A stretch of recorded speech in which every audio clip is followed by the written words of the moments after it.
La primera parte del ingenioso hidalgo Don Quijote de la Mancha, por Miguel Cervantes Saavedra. Capítulos 51 y 52.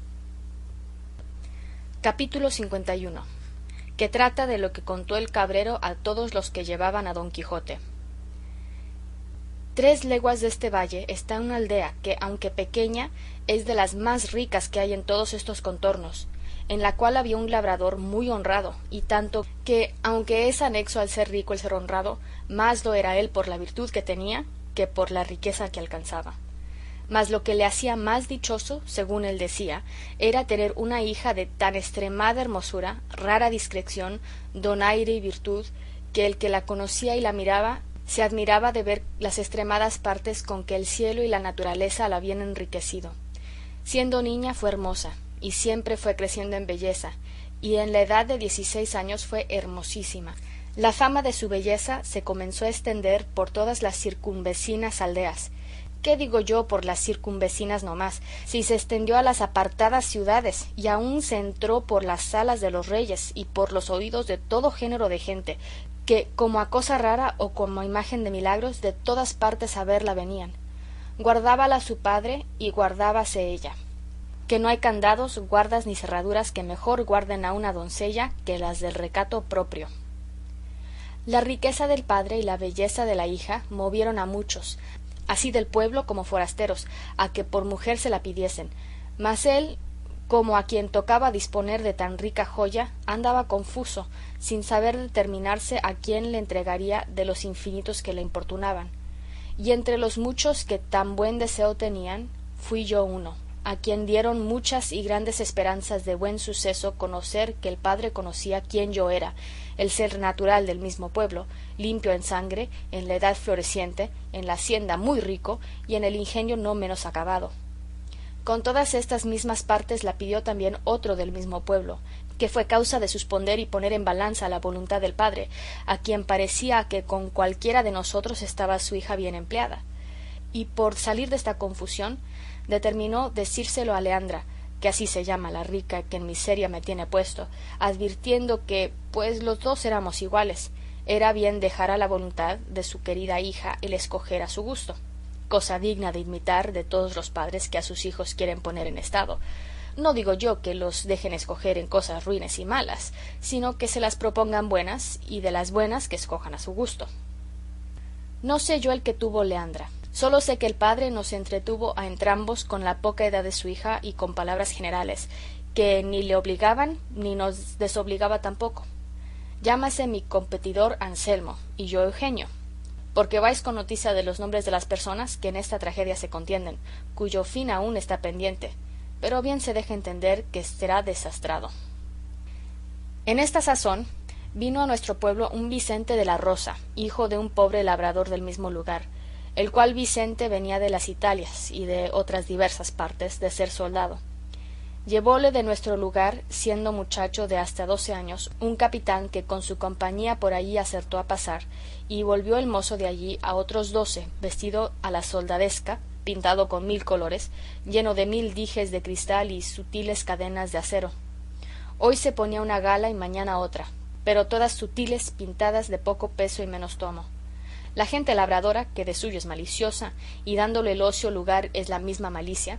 lo notó y contó punto por punto sus galas y preseas, que halló que los vestidos eran 3, de diferentes colores, con sus ligas y medias. Pero él hacía tantos guisados e invenciones de ellas, que si no se los contaran, hubiera quien jurara que había hecho muestra de más de 10 pares de vestidos y de más de 20 plumajes. Y no parezca impertinencia y demasía esto que de los vestidos voy contando, porque ellos hacen una buena parte en esta historia. Sentábase en un poyo que debajo de un gran álamo está en nuestra plaza, y allí nos tenía a todos la boca abierta, pendientes de las hazañas que nos iba contando. No había tierra en todo el orbe que no hubiese visto, ni batalla donde no se hubiese hallado. Había muerto más moros que tienen Marruecos y Túnez, y entrado en más singulares desafíos, según él decía, que Gante y Luna, Diego García de Paredes y otros 1000 que nombraba, y de todos había salido con victoria, sin que le hubiesen derramado una sola gota de sangre. Por otra parte mostraba señales de heridas que, aunque no se divisaban, nos hacía entender que eran arcabuzazos dados en diferentes recuentos y facciones. Finalmente, con una no vista arrogancia, llamaba de vos a sus iguales y a los mismos que le conocían, y decía que su padre era su brazo, su linaje, sus obras, y que debajo de ser soldado al mismo rey no debía nada. Añadiósele a estas arrogancias ser un poco músico y tocar una guitarra a lo rasgado, de manera que decían algunos que la hacía hablar. Pero no pararon aquí sus gracias, que también la tenía de poeta, y así de cada niñería que pasaba en el pueblo componía un romance de legua y media de escritura. Este soldado, pues, que aquí he pintado, este Vicente de la Rosa, este bravo, este galán, este músico, este poeta que fue visto y mirado muchas veces de Leandra desde una ventana de su casa que tenía la vista a la plaza. Enamoróla el oropel de sus vistosos trajes, encantáronla sus romances, que de cada uno que componía daba 20 traslados, llegaron a sus oídos las hazañas que él de sí mismo había referido, y finalmente, que así el diablo lo debía de tener ordenado, ella se vino a enamorar de él, antes que en él naciese presunción de solicitarla. Y como en los casos de amor no hay ninguno que con más facilidad se cumpla que aquel que tiene de su parte el deseo de la dama, con facilidad se concertaron Leandra y Vicente, y primero que alguno de sus muchos pretendientes cayesen en la cuenta de su deseo, ya ella le tenía cumplido, habiendo dejado la casa de su querido y amado padre, que madre no la tiene, y ausentándose de la aldea con el soldado, que salió con más triunfo de esta empresa que de todas las muchas que él se aplicaba. Admiró el suceso a toda la aldea, y aun a todos los que de él noticia tuvieron. Yo quedé suspenso, Anselmo atónito, el padre triste, sus parientes afrentados, solícita la justicia, los cuadrilleros listos. Tomáronse los caminos, escudriñáronse los bosques y cuanto había, y al cabo de 3 días hallaron a la antojadiza Leandra en una cueva de un monte, desnuda en camisa, sin muchos dineros y preciosísimas joyas que de su casa había sacado. Volviéronla a la presencia del lastimado padre, preguntáronle su desgracia. Confesó sin apremio que Vicente de la Rosa la había engañado, y debajo de su palabra de ser su esposo, la persuadió que dejase la casa de su padre, que él la llevaría a la más rica y más viciosa ciudad que había en todo el universo mundo, que era Nápoles, y que ella, mal advertida y peor engañada, le había creído, y robando a su padre, se le entregó la misma noche que había faltado, y que él la llevó a un áspero monte y le encerró en aquella cueva donde la habían hallado. Contó también cómo el soldado, sin quitarle su honor, le robó cuanto tenía, y la dejó en aquella cueva y se fue, suceso que de nuevo puso en admiración a todos. Duro se nos hizo de creer la continencia del mozo, pero ella lo afirmó con tantas veras que fueron parte para que el desconsolado padre se consolase, no haciendo cuenta de las riquezas que le llevaban, pues le habían dejado a su hija con la joya que, si una vez se pierde, no deja esperanza de que jamás se cobre.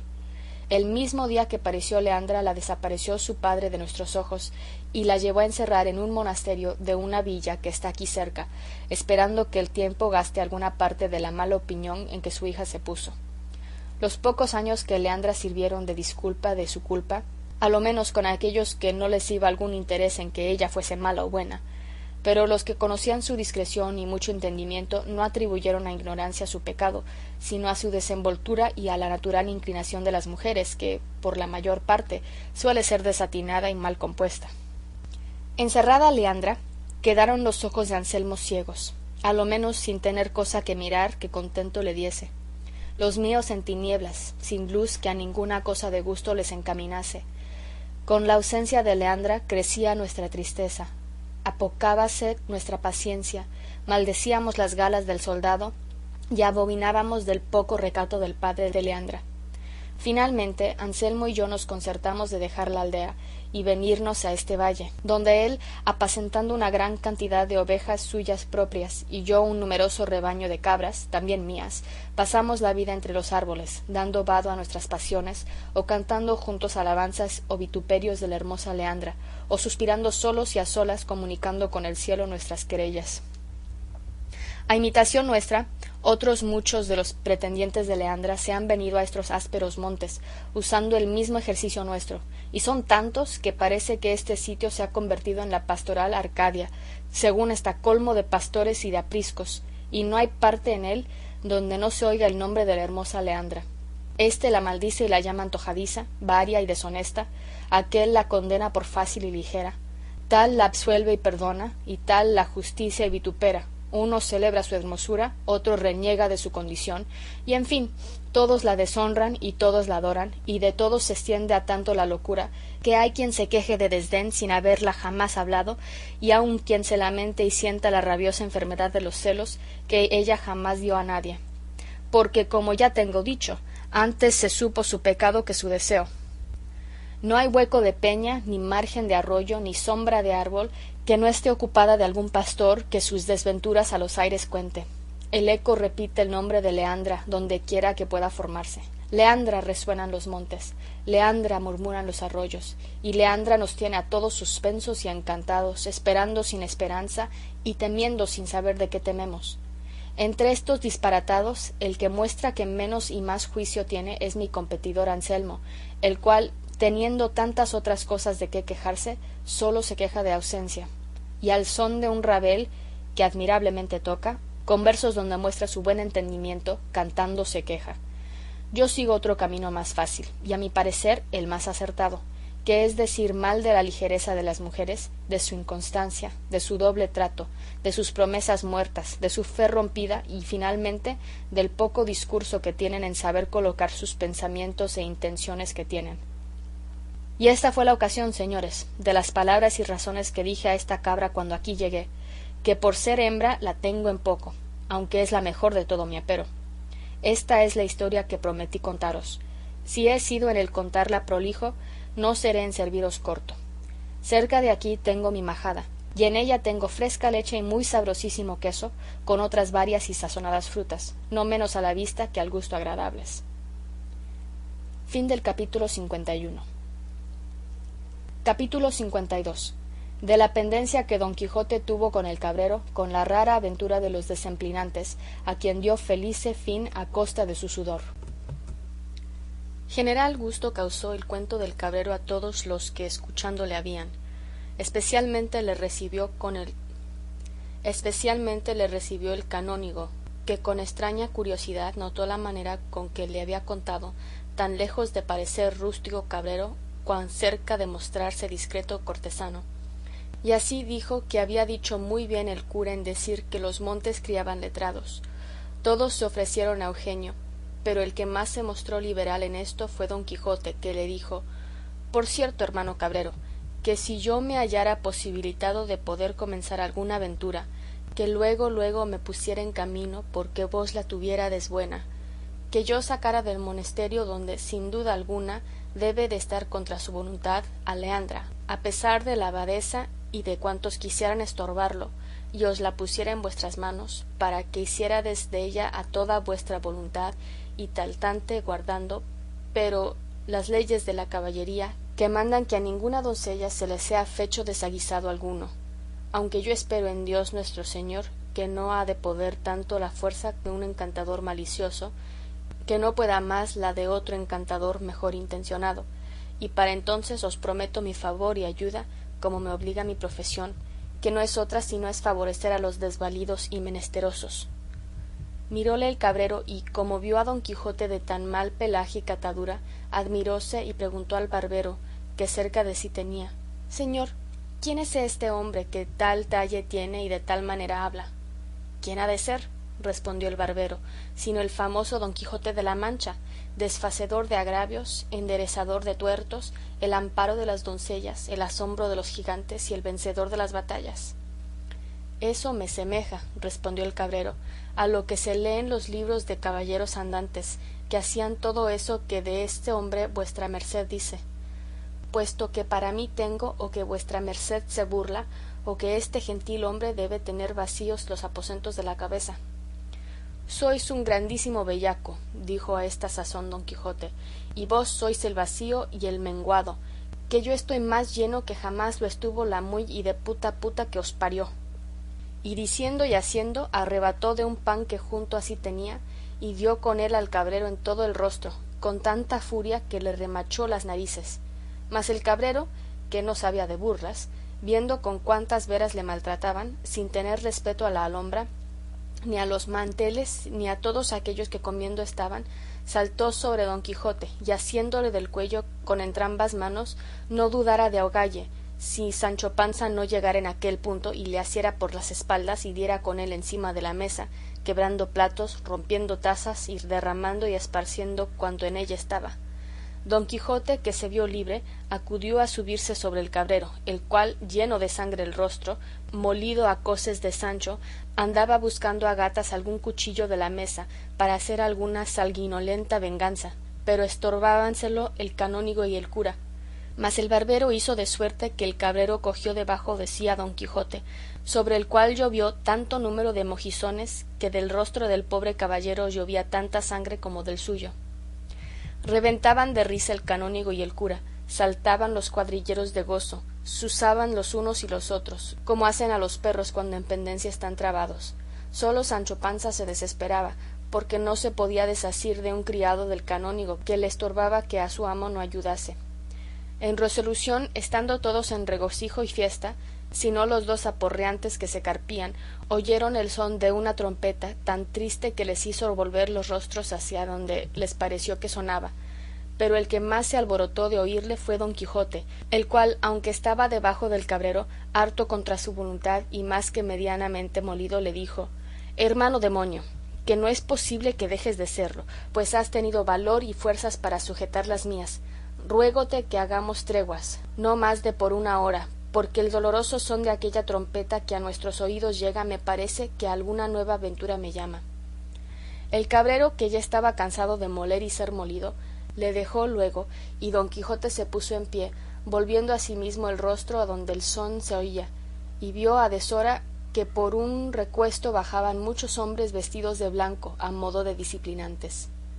Era el caso que aquel año habían las nubes negado su rocío a la tierra, y por todos los lugares de aquella comarca se hacían procesiones, rogativas y disciplinas, pidiendo a Dios abriese las manos de su misericordia y les lloviese. Y para este efecto la gente de una aldea que allí junto estaba venía en procesión a una devota ermita que en un recuesto de aquel valle había. Don Quijote, que vio los extraños trajes de los disciplinantes, sin pasarle por la memoria las muchas veces que los había de haber visto, se imaginó que era cosa de aventura, y que a él solo tocaba, como a caballero andante, el acometerla, y confirmóle más esta imaginación pensar que una imagen que traían cubierta de luto fuese alguna principal señora que llevaban por fuerza aquellos follones y descomedidos malandrines. Y como esto le cayó en las mientes, con gran ligereza arremetió a Rocinante, que paciendo andaba, quitándole del arzón el freno y de la adarga, y en un punto le enfrenó, y pidiendo a Sancho su espada, subió sobre Rocinante y embrazó su adarga, y dijo en alta voz a todos los que presentes estaban: Agora, valerosa compañía, veredes cuánto importa que haya en el mundo caballeros que profesen la orden de la andante caballería. Agora digo que veredes en la libertad de aquella buena señora que allí va cautiva, si se han de estimar los caballeros andantes. Y en diciendo esto apretó los muslos a Rocinante, porque espuelas no las tenía, y a todo galope, porque carretera tirada no se lee en toda esta verdadera historia que jamás la diciese Rocinante, se fue a encontrar con los disciplinantes, bien que fueran el cura y el canónigo y barbero a detenerle, mas no les fue posible, ni menos le detuvieron las voces que Sancho le daba, diciendo: ¿A dónde va, señor Don Quijote? ¿Qué demonios lleva en el pecho que le incitan a ir contra nuestra fe católica?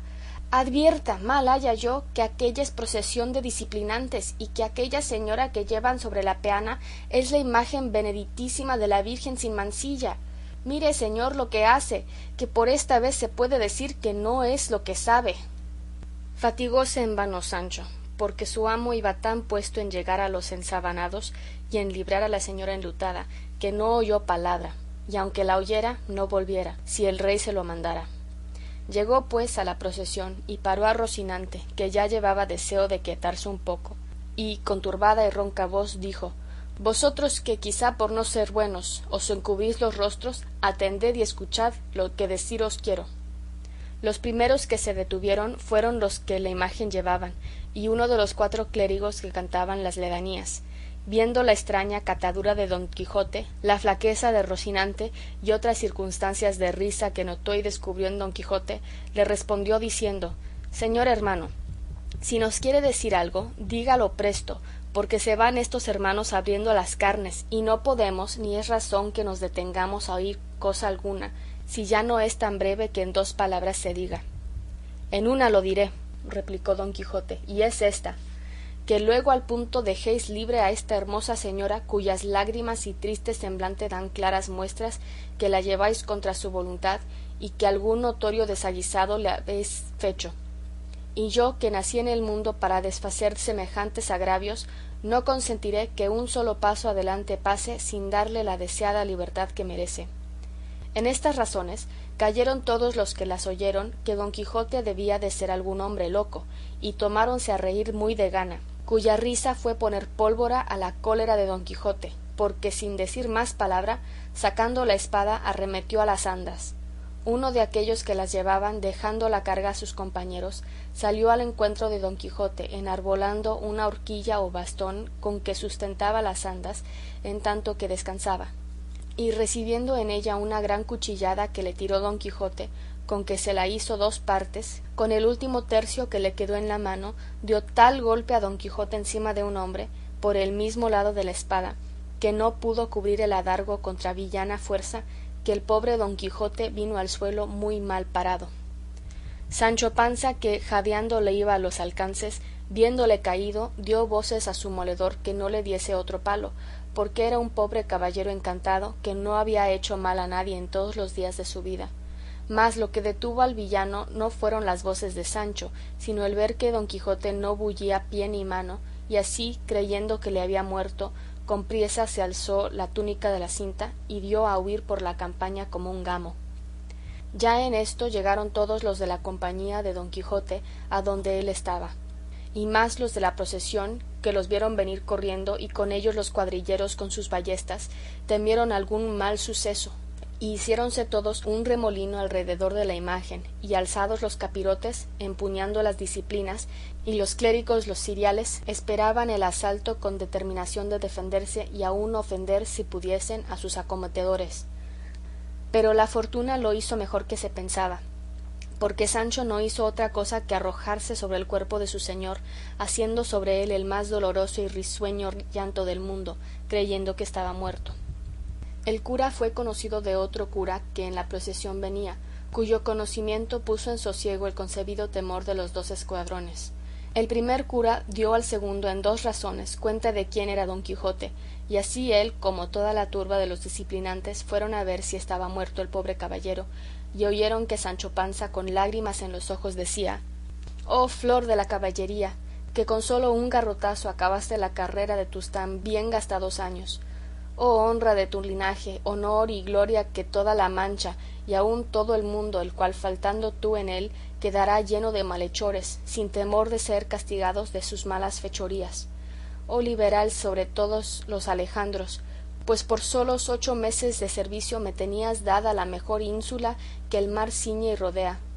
Oh humilde con los soberbios y arrogante con los humildes, acometedor de peligros, sufridor de afrentas, enamorado sin causa, imitador de los buenos, azote de los malos, enemigo de los ruines, en fin, caballero andante, que es todo lo que decir se puede».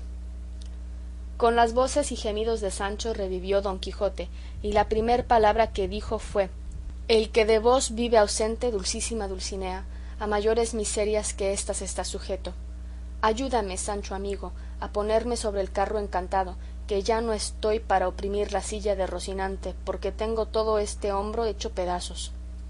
«Eso haré yo de muy buena gana, señor mío», respondió Sancho, «y volvamos a mi aldea en compañía de estos señores, que su bien desean, y ahí daremos orden de hacer otra salida que nos sea de más provecho y fama». «Bien dices, Sancho», respondió don Quijote, «y será gran prudencia dejar pasar el mal influjo de las estrellas que agora corre». El canónigo y el cura y barbero le dijeron que haría muy bien en hacer lo que decía, y así, habiendo recebido grande gusto de las simplicidades de Sancho Panza, pusieron a don Quijote en el carro, como antes venía. La procesión volvió a ordenarse y a proseguir su camino. El cabrero se despidió de todos, los cuadrilleros no quisieron pasar adelante, y el cura les pagó lo que se les debía. El canónigo pidió al cura le avisase el suceso de don Quijote, si sanaba de su locura o si proseguía en ella, y con esto tomó licencia para seguir su viaje. En fin, todos se dividieron y apartaron, quedando solos el cura y barbero, don Quijote y Panza, y el bueno de Rocinante, que a todo lo que había visto estaba con tanta paciencia como su amo. El boyero unció sus bueyes y acomodó a don Quijote sobre un haz de heno, y con su acostumbrada flema siguió el camino que el cura quiso, y a cabo de 6 días llegaron a la aldea de don Quijote, donde entraron en la mitad del día, que acertó a ser domingo, y la gente estaba toda en la plaza, por mitad de la cual atravesó el carro de don Quijote.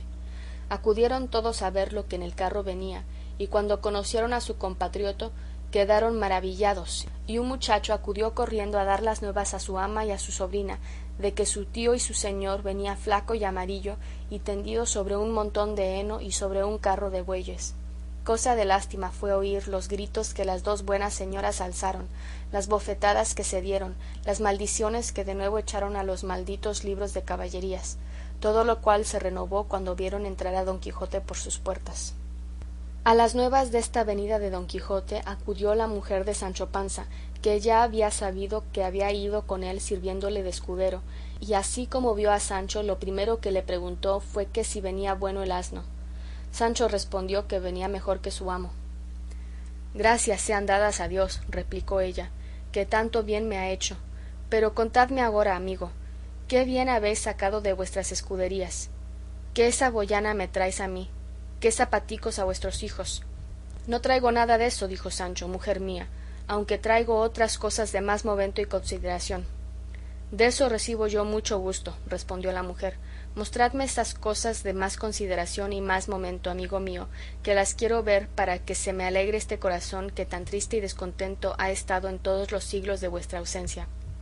En casa os las mostraré, mujer, dijo Panza, y por ahora estad contenta que, siendo Dios servido de que otra vez salgamos en viaje a buscar aventuras, vos me veréis presto conde o gobernador de una ínsula, y no de las de por ahí, sino la mejor que pueda hallarse. Quiéralo así el cielo, marido mío, que bien lo habemos menester. Mas decidme, ¿qué es eso de ínsulas, que no lo entiendo? No es la miel para la boca del asno, respondió Sancho, a su tiempo lo verás, mujer, y aun te admirarás de oírte llamar señoría de todos sus vasallos. ¿Qué es lo que decís, Sancho, de señorías, ínsulas y vasallos? Respondió Juana Panza, que así se llamaba la mujer de Sancho, aunque no eran parientes, sino porque se usa en la Mancha tomar las mujeres el apellido de sus maridos. No te acucies, Juana, por saber todo esto tan apriesa. Basta que te digo verdad y cose la boca. Solo te sabré decir, así de paso, que no hay cosa más gustosa en el mundo que ser un hombre honrado escudero de un caballero andante buscador de aventuras. Bien es verdad que las más que se hallan no salen tan a gusto como el hombre querría, porque de 100 que se encuentran las 99 suelen salir aviesas y torcidas. Sélo yo de experiencia, porque de algunas he salido manteado y de otras molido, pero con todo eso es linda cosa esperar los sucesos atravesando montes, escudriñando selvas, pisando peñas, visitando castillos, alojando en ventas a toda discreción, sin pagar, ofrecido sea al diablo, el maravedí. Todas estas pláticas pasaron entre Sancho Panza y Juana Panza, su mujer, en tanto que el ama y sobrina de don Quijote le recibieron y le desnudaron y le tendieron en su antiguo lecho. Mirábalas él con ojos atravesados, y no acababa de entender en qué parte estaba. El cura encargó a la sobrina que tuviese gran cuenta con regalar a su tío, y que estuviese alerta de que otra vez no se les escapase, contando lo que había sido menester para traerle a su casa. Aquí alzaron las dos de nuevo los gritos al cielo, allí se renovaron las maldiciones de los libros de caballerías, allí pidieron al cielo que confundiese en el centro del abismo a los autores de tantas mentiras y disparates. Finalmente ellas quedaron confusas y temerosas de que se habían de ver sin su amo y tío en el mesmo punto que tuviese alguna mejoría, y sí fue como ellas se lo imaginaron. Pero el autor de esta historia, puesto que con curiosidad y diligencia ha buscado los hechos que don Quijote hizo en su tercera salida, no ha podido hallar noticia de ellas, a lo menos por escrituras auténticas. Sólo la fama ha guardado en las memorias de la Mancha que don Quijote la tercera vez que salió de su casa fue a Zaragoza, donde se halló en unas famosas justas que en aquella ciudad hicieron, y allí le pasaron cosas dignas de su valor y buen entendimiento. Ni de su fin y acabamiento pudo alcanzar cosa alguna, ni la alcanzara si supiera si la buena suerte no le deparara un antiguo médico que tenía en su poder una caja de plomo que, según el tío, se había hallado en los cimientos derribados de una antigua ermita que se renovaba, en la cual caja se habían hallado unos pergaminos escritos con letras góticas, pero en versos castellanos, que contenían muchas de sus hazañas y daban noticia de la hermosura de Dulcinea del Toboso, de la figura de Rocinante, de la fidelidad de Sancho Panza y de la sepultura del mesmo Don Quijote, con diferentes epitafios y elogios de su vida y costumbres. Y los que se pudieron leer y sacar en limpio fueron los que aquí pone el fidedigno autor de esta nueva y jamás vista historia, el cual autor no pide a los que la leyeren en premio del inmenso trabajo que le costó inquirir y buscar todos los archivos manchegos por sacarla a luz, sino que le den el mesmo crédito que suelen dar los discretos a los libros de caballerías, que tan válidos andan en el mundo, que con esto se tendrá por bien pagado y satisfecho, y se animará a sacar y buscar otras, si no tan verdaderas, a lo menos de tanta invención y pasatiempo. Las palabras primeras que estaban escritas en el pergamino que se halló en la caja de plomo eran estas: los académicos de la Argamasilla, lugar de la Mancha, en vida y muerte del valeroso Don Quijote de la Mancha, hoc scripserunt. El monicongo académico de la Argamasilla a la sepultura de Don Quijote. Epitafio. El calvatrueno que adornó a la Mancha de más despojos que Jasón decreta, el juicio que tuvo la veleta aguda donde fuera mejor ancha, el brazo que su fuerza tanto ensancha, que llegó del Catay hasta Gaeta, la musa más horrenda y más discreta, que grabó versos en la broncinea plancha, el que a cola dejó los amadices, y en muy poquito a galores tuvo, estribando en su amor y bizarría, el que hizo callar los belianices, aquel que en Rocinante errando anduvo, yace debajo de esta losa fría. Del Paniaguado, académico de la Argamasilla, in laudem Dulcinea del Toboso. Soneto. Esta que veis, de rostro amondongado, alta de pechos y ademán brioso, es Dulcinea, reina del Toboso, de quien fue el gran Quijote aficionado. Pisó por ella el uno y otro lado de la gran Sierra Negra y el famoso campo de Montiel hasta el herboso llano de Aranjuez a pie y cansado. Culpa de Rocinante, oh dura estrella, que esta manchega dama y este invito andante caballero en tiernos años ella dejó muriendo de ser bella, y él, aunque queda en mármores escrito, no pudo huir de amor, iras y engaños. Del caprichoso, discretísimo académico de la Argamasilla en loor de Rocinante, caballo de Don Quijote de la Mancha. Soneto. En el soberbio trono diamantino que con sangrientas plantas huella Marte, frenético el manchego su estandarte tremola con esfuerzo peregrino. Cuelga las armas y el acero fino con que destroza, asuela, raja y parte, nuevas proezas, pero inventa el arte un nuevo estilo al nuevo paladino. Y si de su Amadís se precia Gaula, por cuyos bravos descendientes Grecia triunfó 1000 veces y su fama ensancha, hoy a Quijote le corona el aula do Belona preside, y de él se precia, más que Grecia ni Gaula, la alta Mancha. Nunca sus glorias el olvido mancha, pues hasta Rocinante en ser gallardo excede a Brilladoro y a Bayardo. Del burlador académico argamillesco a Sancho Panza. Soneto. Del cachidiablo académico de la Argamasilla en la sepultura de Don Quijote. Epitafio. Aquí yace el caballero bien molido y mal andante, a quien llevó Rocinante por uno y otro sendero.